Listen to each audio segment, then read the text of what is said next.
Hello and welcome to another edition of Modeling the Masters. My name is Carmichael, and today we're going to be talking about the famous entrepreneur Walt Disney and how you can model his strategies to achieve success with your business.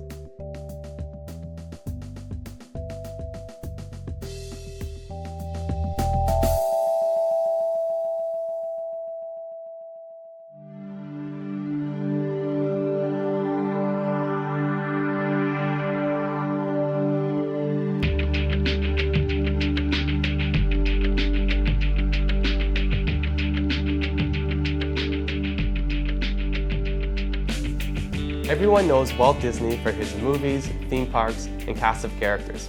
What most people don't know is when he first started out, he had no money, he had to live in his office because he couldn't afford rent for an apartment, and he survived on a diet of cold beans because he couldn't afford food. By committing to his business and sticking with it, he was now able to build a business that has almost $40 billion in revenue. So today we're going to look at 3 lessons that you can learn for Walt Disney's success and apply it into your company.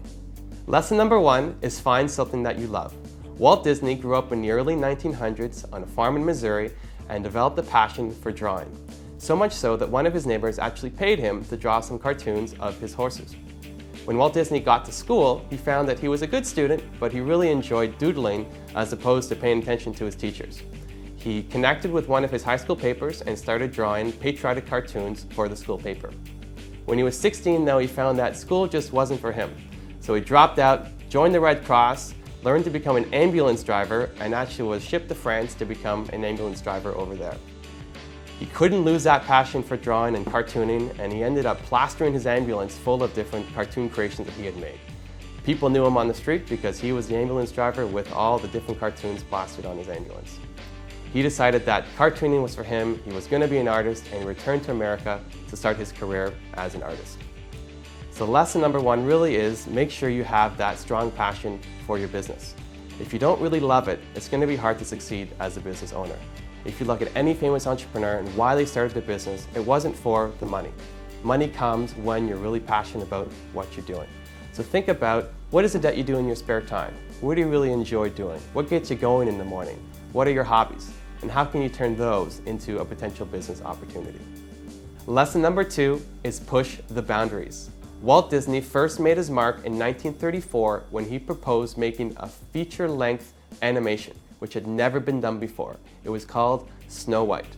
It took him 3 years to make. He went 100% over budget.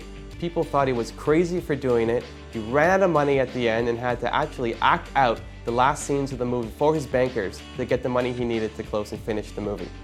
It ended up being a huge success. It was the biggest hit of the year. He won an Academy Award for it, and it was a financial gain for him. Walt Disney's next big project was Disneyland, a 330-acre project out in California, a theme park which had nothing to do with his movies. People thought he was crazy again. Why would you do this? What tie does it have to your movie business? But he had a vision. He was determined to make it happen, and again, it was a big success for him. Then he went on to open up the Walt Disney World in Florida, and the company was able to open up different theme parks around the world. So the message for entrepreneurs here is push the boundaries. You need to do something different to get your company noticed. As a small entrepreneur, there's so much competition. It's so difficult to get on people's radar screens and make them pay attention to you. So you have to do something that's going to get you noticed, something that will help you stand out from the crowd. So what is it that will be your equivalent of a Snow White? Something that's never been done before, that's really going to get you noticed and get the attention paid to your business. Lesson number 3 is stay top of mind. Walt Disney did everything he could to make sure people kept remembering the Walt Disney name. He did a lot of advertising as an example. So he did TV campaigns, direct mail campaigns, print ads. He even did grocery store coupon cutouts. So when you're at the grocery store, you're thinking about Walt Disney. He was also a pioneer in merchandising. So whenever a new feature film came out that was a Walt Disney production, you would also be able to buy all the merchandise that went along with it. Today, Walt Disney is known not only for its movies, but its TV stations, theme parks, dolls, toys, games, and a whole host of other merchandise. So the lesson for entrepreneurs is stay top of mind. You need to do whatever you can to make sure your customers are always thinking about you. The easiest way to grow a business is to sell more to your existing customers. The hardest way to grow a business is to go out and try to find new customers. So do whatever you can to make sure your customers are always thinking about you. You're the first person that comes to mind when they're thinking about your product or service, and it's the best way to be able to grow your business. Walt Disney is an entrepreneurial legend who's built up one of the most recognized companies in the world. But remember, when he first got started, he had no money. Nobody believed in him. He had to live out of his office because he couldn't afford an apartment. And he survived on a diet of cold beans because he couldn't afford other food. By following his lessons though, you too can achieve entrepreneurial success. So remember, find something you love, push the boundaries, and stay top of mind. I hope you've enjoyed this episode of Modeling the Masters. To learn more about Walt Disney and his entrepreneurial success, you can visit our website at evancarmichael.com, and you can also check out our blog, which is listed below.